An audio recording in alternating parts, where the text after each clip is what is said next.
Gente, retomando, né? Nós vamos agora entrar nessa segunda parte que vai falar sobre a formação da Terra e de todos os seres vivos, né? São teorias, são hipóteses que foram geradas, né, pelos pesquisadores e que a gente vai ter que falar aqui um pouco, tá? Bom, a origem da vida no planeta Terra, ela vai ser sem dúvida um assunto que vai intrigar toda a humanidade, desde primórdios, né, da humanidade até a época atual. Ainda é uma pergunta que muita gente se faz, né? Como que surgiu a Terra? Como que surgiram os primeiros seres vivos? Como que o universo foi criado, né? Então, várias hipóteses, elas foram criadas para tentar explicar esse evento, porém, até hoje, nenhuma conseguiu ser completamente comprovada. Então, mesmo a gente falando sobre a evolução dos seres vivos e a origem, né, da Terra, todas essas hipóteses elas ainda não foram completamente comprovadas cientificamente, tá? Então, a primeira que vem defender a, a, a questão da origem do planeta e dos seres vivos é a teoria que a gente conhece como criacionismo, tá? O criacionismo, ele fala que todos os seres vivos surgiram na Terra por meio de uma criação divina. Então, vai estar relacionado à questão do religioso, né? Ela é muito pregada pela igreja, né? E ela diz que a Terra foi criada por um ser divino. Alguns conhecem esse ser divino como Deus, outros bom, eu conheço como Deus, mas outras religiões conhecem eles como de outra forma, né? São outros nomes, tá?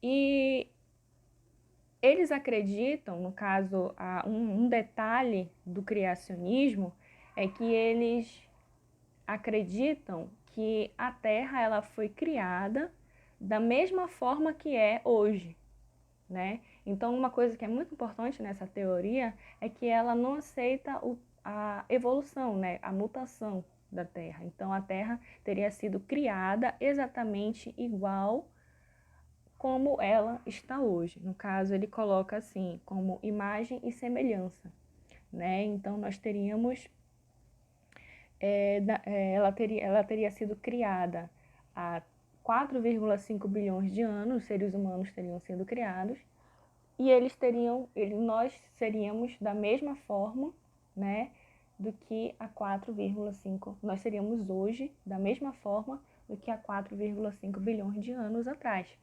Tá? Então, não fala sobre a questão da mudança, né? Bom, aí aqui na segunda nós vamos falar sobre a panspermia cósmica, que é uma segunda teoria, na verdade uma segunda hipótese, que ela vai afirmar que a vida no planeta ela pode ser iniciada com base em partículas de vida que chegaram de outros planetas.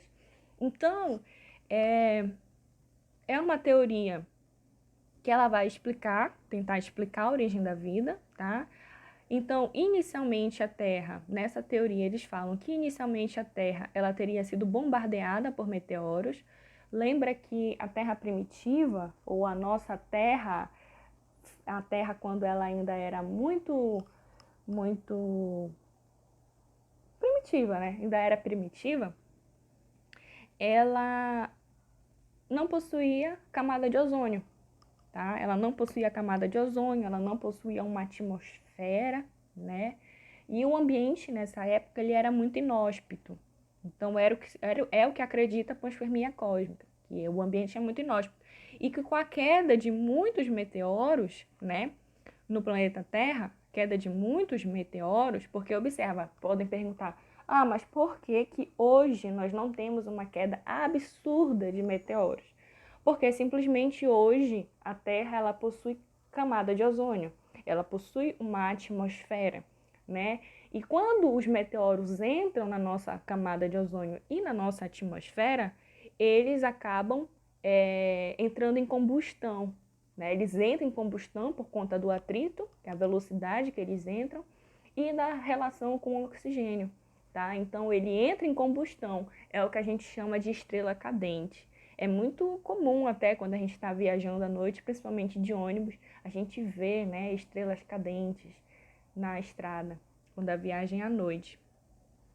E aí, essas estrelas cadentes nada mais são do que alguns meteoros que estão caindo, né? Mas eles estão entrando em combustão e eles não chegam a colidir com a superfície do planeta Terra. Então, eles acreditam que nessa época aqui, muitos meteoros caíam, né, na superfície do planeta Terra e acabavam explodindo, né, liberando várias partículas e várias moléculas que poderiam ter nesses meteoros. Depois, os estudos, né, existem estudos mais recentes que eles realmente vão comprovar a presença de algumas moléculas, né? Olha aqui, os fragmentos do meteorito Murchison. Então, esse meteorito, ele foi estudado por alguns pesquisadores e eles descobriram que ele continha mais de 80 aminoácidos diferentes, tá? Mais de 80 aminoácidos diferentes. Então, o que acontece? Esses aminoácidos, eles vieram, pela teoria da panspermia cósmica, eles vieram pelo meteorito, né? Pelos meteoros que estavam colidindo com a Terra. Tudo bem?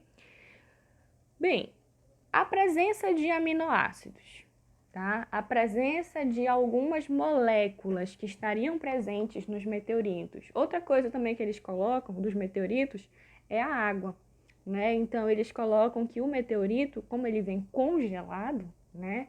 Ele acaba trazendo a molécula de água no estado sólido e que quando ele chegava na superfície do planeta Terra, ele explodia, né, por conta da colisão e esses cristais de gelo, eles derretiam formando a nossa primeira,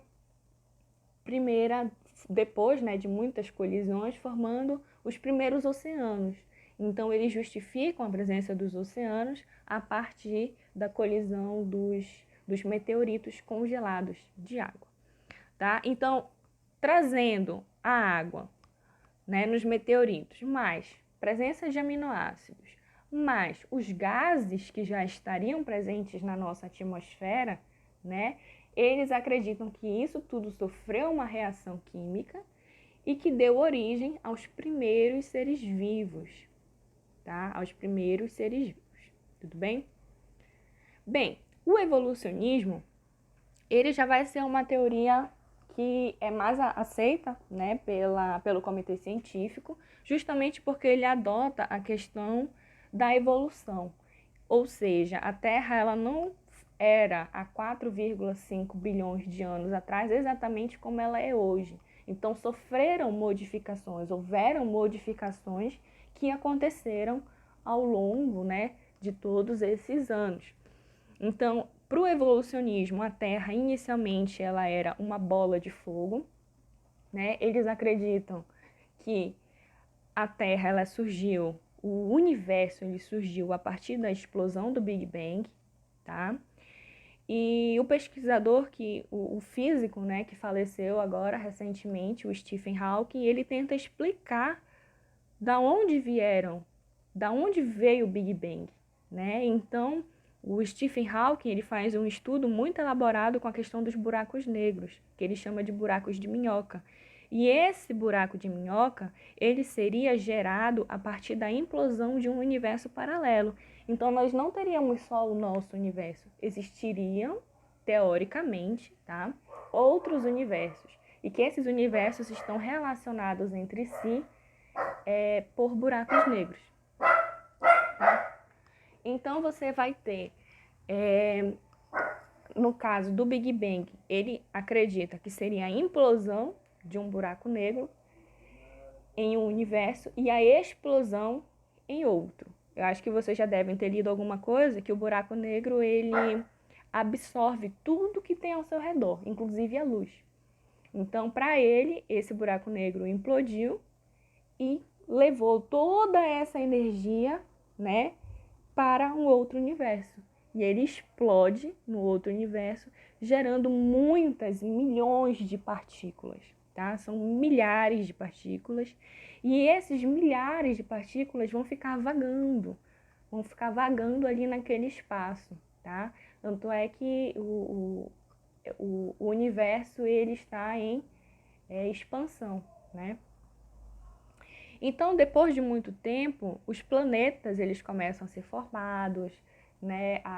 As estrelas elas possuem uma massa bem densa, fazendo com que os planetas consigam se organizar, né, ao entorno delas. E tudo isso, toda essa organização planetária, ela é realizada pela relação da energia gravitacional, que o Sol vai ter com os outros planetas, no caso do nosso, né, do nosso sistema solar, que é a Via Láctea, o Sol vai ter com os outros planetas, tá?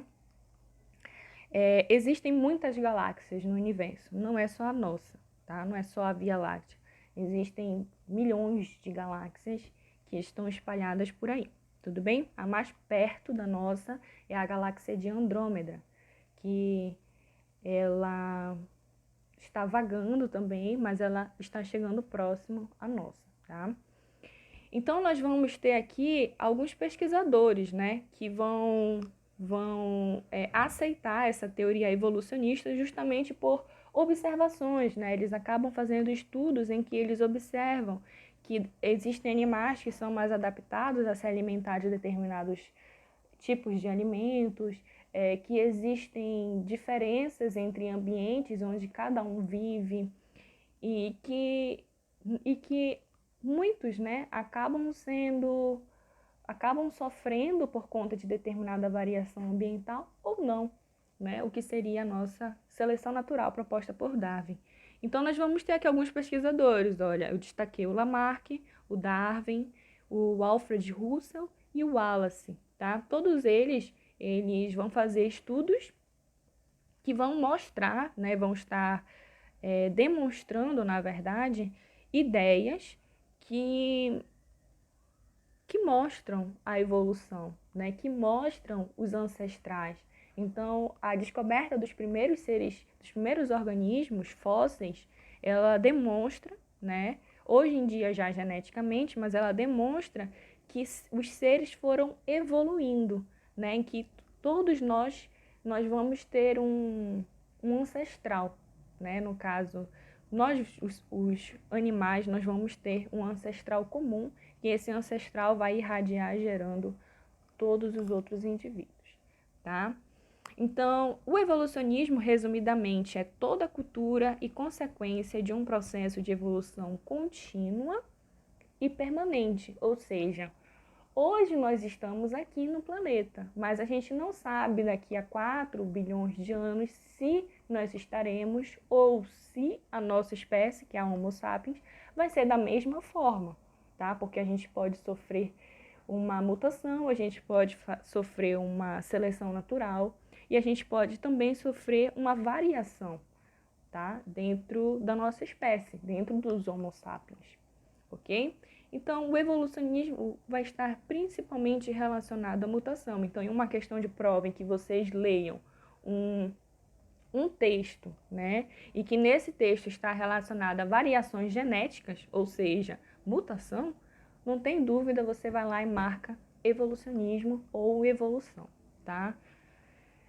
Bem, aqui a gente finaliza, aí aqui eu quero que vocês assistam um vídeo que eu vou mostrar daqui a pouco, logo aqui na minha postagem abaixo, e eu quero que vocês assistam, porque ele é muito importante para a questão da teoria evolucionista, né? Ele vai estar falando justamente o que o evolucionismo mostra sobre a origem do universo, a origem do planeta Terra, tá?